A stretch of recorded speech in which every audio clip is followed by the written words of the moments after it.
Hi there, welcome back to my channel.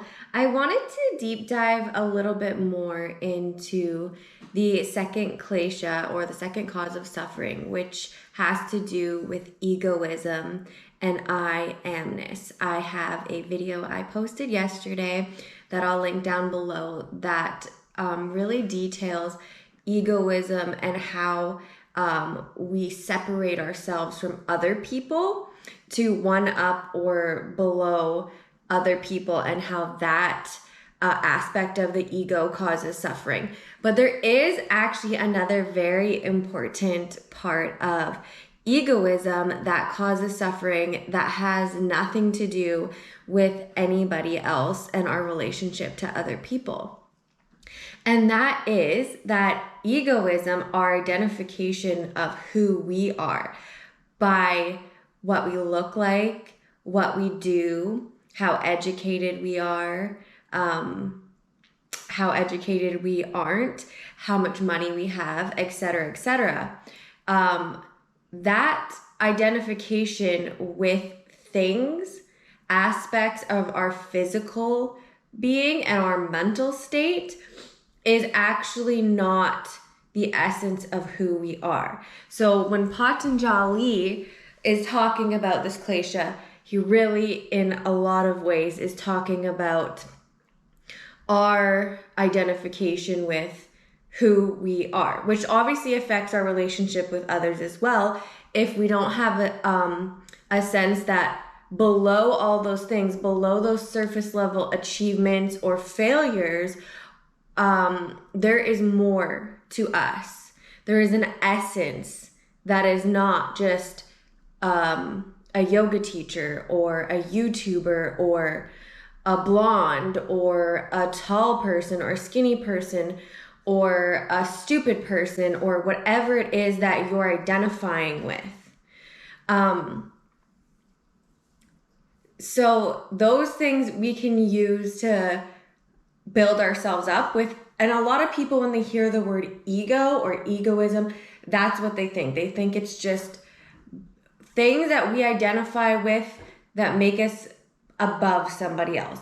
But we can use identification of our skin color, our age, our facial expressions, our perceived beauty when we compare ourselves to others, or lack thereof, as ways to bypass and identify with the ego.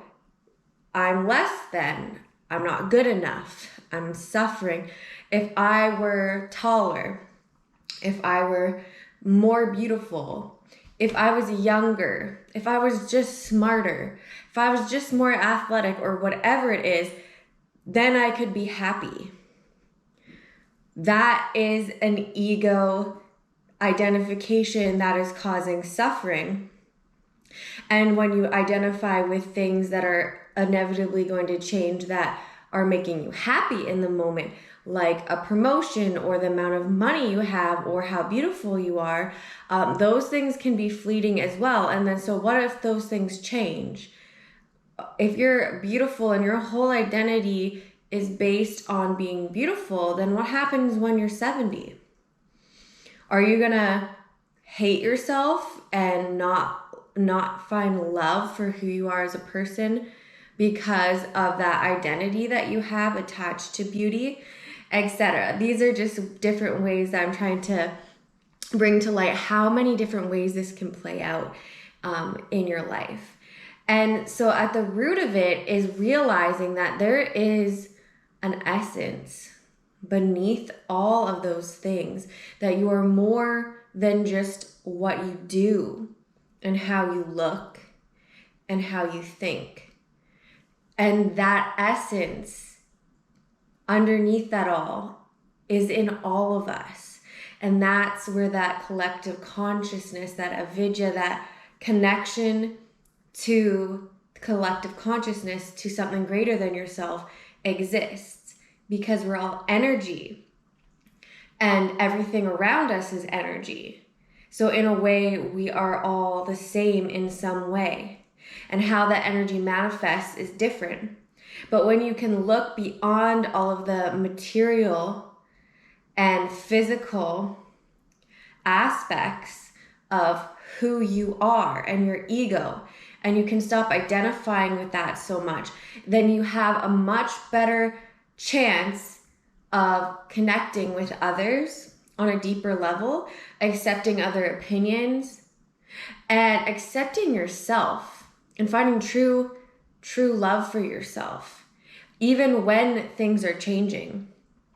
Whether you lose a leg or get fired from a job or get a divorce or lose a loved one, when you can get beyond the ego and your identification and attachment to these things, then you can move forward and you can gracefully move through change in your life. So I really hope that this helped really tie in together with yesterday's video and create a little bit more understanding of Asmita, because as I said yesterday, it is a deep topic and I could go on for so much more longer, but I want to keep these videos on YouTube relatively short so that they're easy to follow and you don't get bored. If you want to explore this topic deeper, I got my information from this book, Tantra of the Yoga Sutras, which is where I am studying the kleshas right now, but also specifically on egoism and our identity with the physical world and ourself. Eckart Tolle has really wonderful books regarding that, and the one that I read from him was A New Earth. So check that out if you're interested, and subscribe if you haven't already. Like this video if you liked it, and I will see you in the next video.